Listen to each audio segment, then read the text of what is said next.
lovely guy. He lives. I love Paul. Yeah. He lives in Hertfordshire, and I won't say any more exactly. I know exactly where he does live, but I'm not going to be mentioning that. So yeah, I've worked with Paul a few times, and I really get on well with him. He's a lovely man, and I think one of our absolute finest singers. Oh, the man! They called him the man with the golden voice. Yeah, quite right. And I had the pleasure of seeing him in St Albans a couple of summers ago, and I just could not. I knew how good he was, but I just couldn't believe what was coming out of that guy's mouth. Oh, he's a top man. You know, Ace, Squeeze, Mike and the Mechanics, and of course his own stuff. He's got a new album out himself at the moment. But let's not talk about you've got a new album out. So it's classic called sax solos. Let's Go Classic Sax Solos, and I say I'm loving this. I've had it a couple of weeks. I was very lucky to get a copy, I think, before it came out. Yeah, it's released on the 2nd of March. 2nd of March. So I've been playing this for a couple of weeks to my wife, my friends, anybody who comes to the house. I bore them rigid with it, and it's got 16 lovely tracks on it. And one of my favourites is the fabulous Baker Street. I mean, that is one of the classic sax solos. Yeah, definitely. There's great Jerry Rafferty, you know, and there's some great other songs on there. I say we heard "Still Crazy" after all these years. Sounds a bit like me, I suppose, in many ways. we got Deacon Blue. We've got "Going Home," which was written by Martin Offord, if I'm correct. That's right. Yeah. And how did you choose what you were going to put on there and what you weren't going to put on there? Well, what we weren't going to put on was the hardest thing. I mean, just off air now, we were talking about "Will You," which will definitely go on the next album and the next set of tour dates, because that's a classic as well. And there's just so much to choose from. So a couple were requests, like if I'd had £1 for every time somebody requested Baker Street, I'd be as rich as you, mate. Yeah. And you should be so lucky. And then a lot of them I chose because they're my personal favourites, like "Still Crazy," for example. That's my absolute favourite Michael Brecker solo. And "Respect" has the King Curtis solo, he's my absolute idol. So. And with the other lads in the band, Deacon Blues was a choice of my keyboard player, and it's a track I love anyway. So there's just so much to go at, you know. Yeah, who requested Poirot and Pink Panther? That was a keyboard player's idea as well, you know, like to spread it a bit wider and go to film. Ironically, they both fit very nicely together, don't they, on the same song? Yeah, so we play them together on the show, and I shouldn't be giving this away, really. People will start doing their homework, but I'll make it a test to see if people can work out, you know, first of all, what show did they come from, which is relatively easy, and then who is the sax player, which is nobody's got yet. I don't know who it wasn't. You, was it? It wasn't me. No. And they're not big names. They're both big session players. Oh, really? A guy and an American guy, but like a lot of the session stuff, you know, we're the nameless.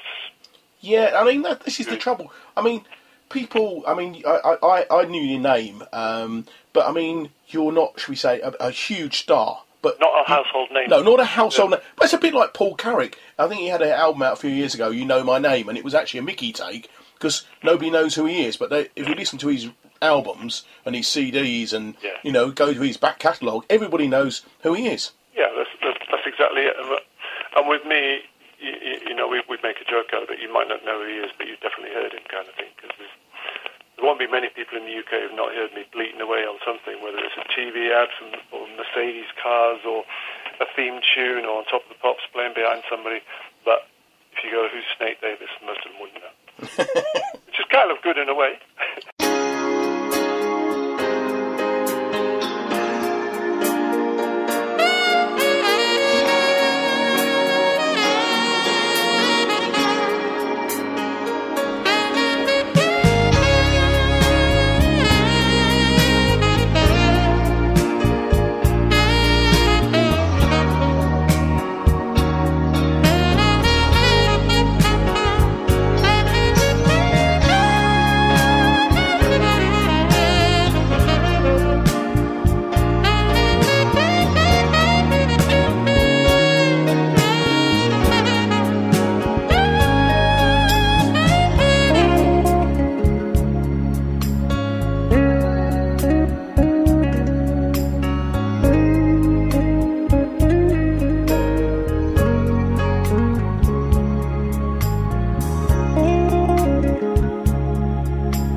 This is Seclo Sounds, and you can listen to us by clicking Listen Live on our homepage at seclosounds.org for a choice of players.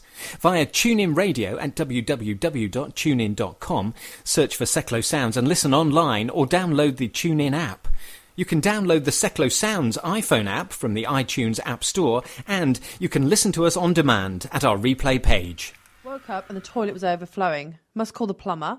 Realised the kids needed swimming lessons as it's all got out of control. Luckily the old windows gave out, so we all floated outside. Must get on to the glazers. And now the garden looks atrocious. Now what was the number for that landscaper? Because you never know when a potential customer needs you, get yourself listed in your local flyer, the local business directory.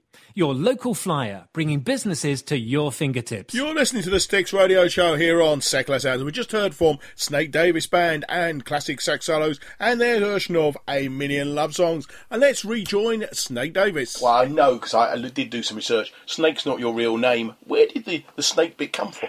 When I was still at music college, Terry, I went to one of the first courses that did jazz and light music and popular music up at Leeds College of Music. When I was still there, very early 20s, I was out jamming nearly every night in pubs and clubs and things. My mate's girlfriend said to me one night, "Ooh, you look just like a snake, you know, the way your body moves when you play." My buddy is still my best buddy to this day. He said, "Yeah, you know, and you slither and snake your way around the melodies. That'd be a great stage name for you." And I went, "Yeah, I like it." Yeah, well, I love the sense of humour. When you formed your first band, it was called Snake Davis and his Alligator Shoes. Yeah. And I love that. You've obviously got the same sort of warped mind as me. So it would seem, mate. So it would seem. That's good. I love it. And it was a 9-piece soul band, which you toured. You did the old great 60s stuff. I love the 60s music. Well, yeah. I love every music until about 1990. Once we get beyond 1990, I'm not so keen. So yeah, that's what we found with the show that we're bringing down to Bishop's Stortford, classic sax solo show. We've not through only accidentally when we look at it. It's the second half of the last century, and it kind of peters out in the 90s and starts in the the oldest one we just slipped back into 1948, but mostly it's 60s, 70s, 80s, 90s. You know? And I'll tell you, the last track on the album is a song called Yakety Sax. Now, people probably don't know what it is, but as soon as you play it... Well, listen to hear it, yeah. I think I'll tell you what, I won't ruin it. I'll play it later on in the show. That'll be fun to do. And I think everybody knows it, and I will play it right at the end of the show. That's a good idea. And people will know the song. I must admit, I'll be honest with you, I think I know a little bit about music. I didn't know that was what it was called. Yeah. But it was, we won't give too much away, but it was a very famous tune used in a very, very famous 70s TV show. Exactly. So people think of it as the tune, don't they? Yeah. I mean, talk about 70s or 80s TV show. You did some work on the Tube. Yeah. That was, you know, people talk about big breaks. Well, the Lisa Stansfield thing was one, and appearing on the Tube with Paula Yates and Jules Holland was another one, because I was completely on my own, just totally live, stood in the middle of the studio playing a 3-minute sax piece. So that was a big break, very exciting, a bit nerve-wracking, and I got spotted on that as some producer phoned me up and said, come down to London and play on my record to join this TV band for Ruby Wax and that kind of thing. So that picked me up nicely. Yeah. I know, it must be awful for you if you sort of like nervous and you get dry. I mean, I get it, a bit of dry mouth syndrome, as they call it. It must be awful when you're playing the sax. Yeah. But at least, you know, it's not quite as bad as for singers, because you can't hear it if your voice is shaking. No, that's true. A little bit harder. Actually, probably if I have dry mouth syndrome, I'm probably a better singer. Because my singing's, it's truly awful, honestly. I'm terrible. Absolutely appalling. Yeah, it really is bad. So, I mean, we mentioned your musical heroes. I mean, what would you say is the highlight of your career so far? We've probably stepped on it, just really. The Tube, is it? Or have you had any other highlights? It's pretty hard to say. I did the last Eurythmics World Tour, and wow. To work with Annie Lennox and Dave Stewart every night or most nights of the week, and play, you know, Madison Square Gardens and all those venues, and we played Greenwich at the Millennium as the century has changed, and just Annie's commitment to the music and how hard those guys worked and the electricity between them, that was a very, very exciting tour. Mm. But then, having said all that, you know, I think my absolute favourite playing situation is playing my own stuff, you know, with my own band. Yeah, I mean, this band you've got together, the Snake Davis Band. Now, it's yourself on sax and vocals. Yep. You've got a gentleman called Paul Birchall. He's on keyboards and vocals. And he's the man who chose the Pink Panther. Paul's been with me since day one of M People, so about 26 years. He's still my right-hand man. Yeah, and you got a gentleman called Simon Golding. He's on bass and bass guitars. Yep. And then you've got a gentleman called Brian Hargreaves, drums, percussion and vocals. Yeah, Brian's fantastic. And you've got Gareth Moulton, so I just see if my eyes are working this morning, on guitars and vocals as well. And then you got on one of the tracks you've got a person called Samadou. Samadou, yeah. They're a guest on the track Respect. Yeah, she's an amazing young singer, Samadou. Now, how did you? I mean, obviously you and Paul go back a long way. Yeah. How did you choose the rest of the band, or have they been with you for years as well? Brian, the drummer, he's been with me for probably a good 12 years. I met him on the Manchester scene.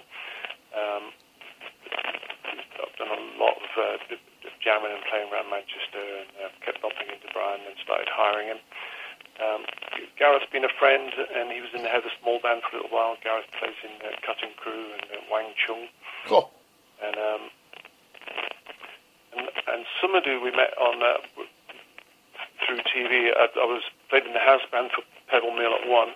Cool. And she came on one day when she was 16 years old and sang and played a song that she'd written herself, and I played along on the sax, live TV, and we just stayed in touch forever since then. I gave her career advice and did a few shows together in London and that kind of thing. So it's just natural through the music business. It's quite a small scene, you know, and those out there who passionately love and are able to play kind of soulful, rock-tinged music.